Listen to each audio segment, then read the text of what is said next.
Laba diena. This video is on the Lithuanian language. Why?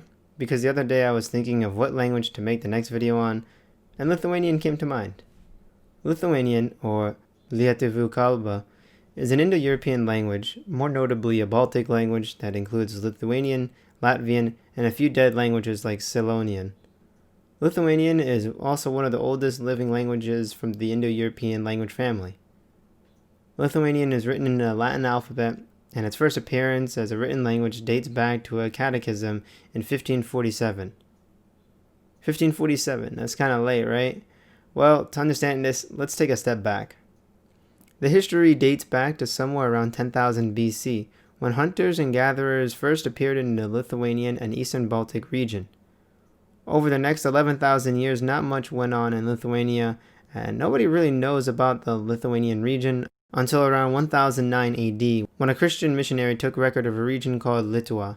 Over the course of a few hundred years, the Lithuanian people started conquering their neighbors and established the Grand Duchy of Lithuania in the 13th century. There was also a kingdom of Lithuania that lasted like 10-ish years, between 1251 and 1263 AD. Because Lithuanians were primarily pagan, they were the target of the Teutonic Order and kept getting bodied by them until Lithuania and Poland defeated them in the First Battle of Tannenberg. The whole pagan thing is important, because literacy in the West can be attributed to biblical study. Now, I'm not saying the sole reason for literacy was Christianity, but it did play a big role in European linguistics and development. And because pagans didn't really dig the whole Jesus and Abrahamic religion thing, they didn't have a written language. At least one could argue. It wasn't until 1629 when Konstantinas Sirvydas published the first Lithuanian to Polish to Latin dictionary. Lithuania and Poland were boys during this time, and because they were good pals, they formed the Polish-Lithuanian Commonwealth, a combination of the Kingdom of Poland and the Grand Duchy of Lithuania. Now, Baltic languages are by no means closely related to Slavic languages, but because Poland and Lithuania were so tight with each other, it could explain why some words sound similar to Polish, a Slavic language, compared to other Slavic languages like Russian. Take a look at the word for hand.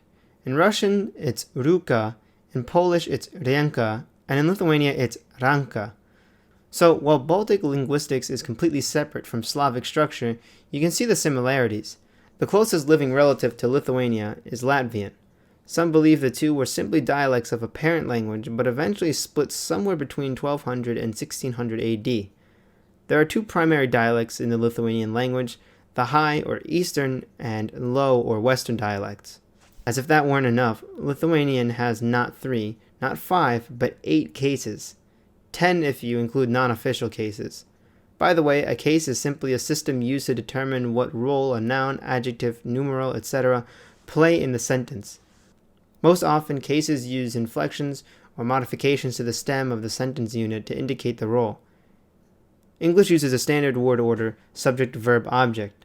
We say, I went to the store, where in Lithuania, due to the inflection, you can say, I store went, store I went, I to the store went, and so on.